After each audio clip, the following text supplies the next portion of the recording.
satu-satu. Iya, hari ini KPU DKI Jakarta sudah menyelesaikan tahapan pembacaan rekapitulasi hasil perolehan suara dari 6 kabupaten kota, dan besok akan dilanjutkan dengan penetapan hasil rekapitulasi sekaligus pembacaan keputusan KPU DKI Jakarta tentang penetapan hasil pemilihan gubernur dan wakil gubernur, sekaligus berlaku juga sebagai pengumuman. Maka sejak itu 3 hari kerja kemudian bisa menjadi bahan atau objek sengketa di perselisihan hasil pemilihan di Mahkamah Konstitusi. Karena itu supaya tidak terlalu malam, kami skorsing dulu untuk memberikan hak bagi pasangan calon untuk mengajukan sengketa ke Mahkamah Konstitusi tidak terkurangi haknya. Jadi kita memberikan kesempatan yang sama bagi setiap pasangan calon, seperti itu. Pembacaan di Jakarta Timur kan sempat dari 01 membacakan soal ini Pinang Ranti, terus kemudian diprotes oleh pihak 03. Nah ini gimana Mas? Menyikapinya gimana? Iya, sebenarnya terkait dengan Pinang Ranti kan kami menunggu rekomendasi dari Bawaslu ya, dan rakor kami terakhir dengan Bawaslu menyatakan belum ada rekomendasi terkait dengan pemungutan suara ulang. Terkait dengan tindak pidananya kami serahkan kepada Sentra Gakumdu untuk melakukan proses penanganan pelanggaran pidana pemilu.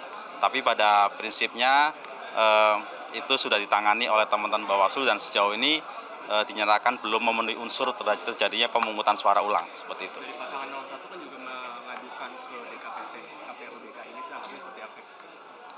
Ya, kalau terkait dengan aduan itu hak dari tiap pasangan calon ya, tapi kami meyakinkan kepada publik bahwa KPU sudah bekerja dengan profesional sesuai dengan ketentuan peraturan perundang-undangan. Tadi rekan-rekan juga sudah melihat rekapitulasi C pemberitahuan yang tidak terdistribusi hanya 10%.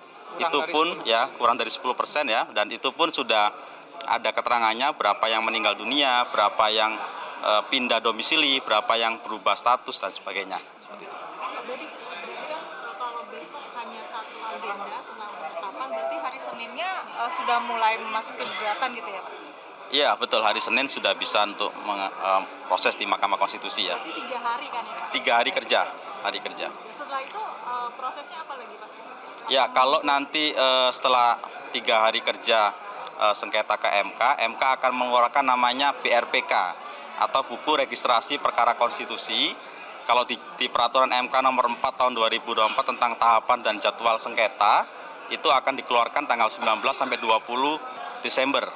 Maka paling lama 3 hari, kalau dalam hal tidak ada sengketa di DKI Jakarta, kami akan menetapkan gubernur dan wakil gubernur terpilih atau gubernur dan wakil gubernur yang masuk ke putaran kedua dalam hal terjadi pilkada 2 putaran, seperti itu.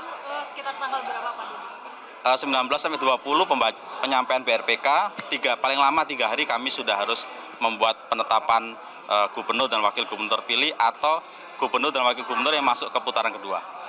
Pak, bagaimana sikap dari KPU DKI ini kan udah berapa gugatan yang masuk baik ke DKPP maupun ke MK, apa persiapannya Pak?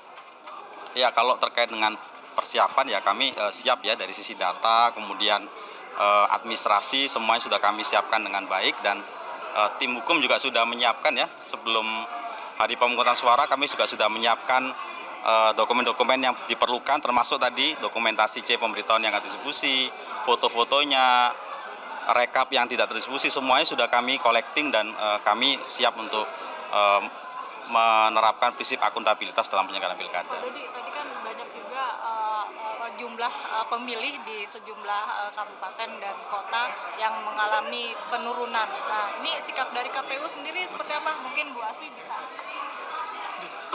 Iya, tadi terkait dengan partisipasi pemilih ya, sudah beberapa kali kami sampaikan bahwa memang untuk tingkat partisipasi pemilih ini mengalami penurunan dibandingkan partisipasi pemilih pada saat pemilu nasional lalu, dan tentunya hal ini menjadi evaluasi kita bersama.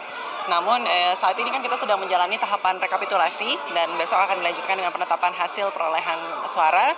Maka kita fokus dulu ke tahapan ini untuk tahapan evaluasi dan kajian-kajian terkait seluruh tahapan pilkada termasuk dengan partisipasi pemilih. Pastinya nanti akan kami jalankan sesudah selesai semua tahapan pilkada.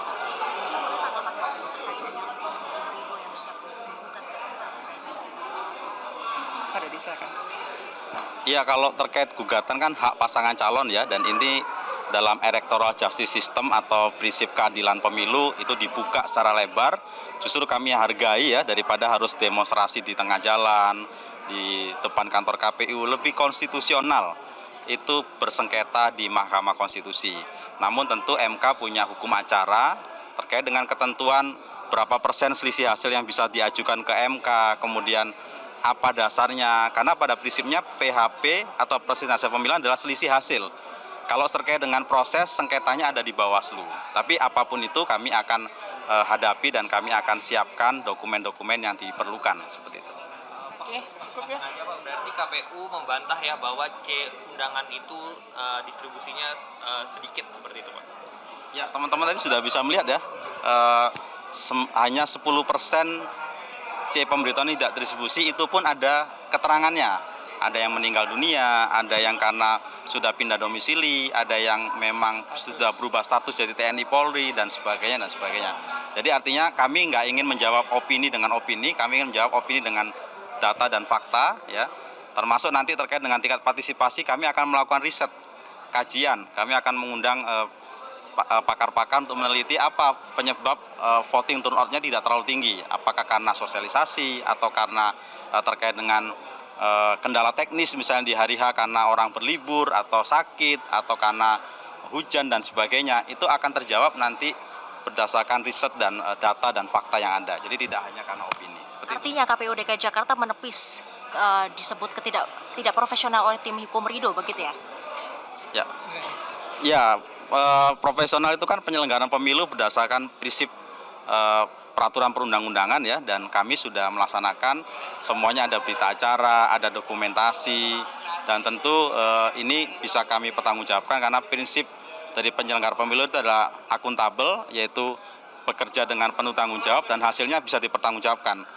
Bagaimana mempertanggungjawabkan? Satu, di rapat pilihan terbuka ini semua orang bisa melihat, bisa mengkritisi. Kedua, nanti tentu pada Mahkamah Konstitusi kalau memang nanti diperlukan. Oke, cukup ya. Biar kita istirahat. Tadi kan sempat ada mantan ketua KPU RI ini datang memantau langsung. Dia apakah emang diundang oleh KPU DKI atau gimana nih? Siapa Mas? Mantan ketua KPU RI tadi kan ikut memantau langsung nih, Mas Budiman. Beliau sebagai pemantau ya, pemantau terdaftar. Mereka dari Netgrid terakreditasi, jadi dia punya hak untuk hadir. Cukup ya semua ya?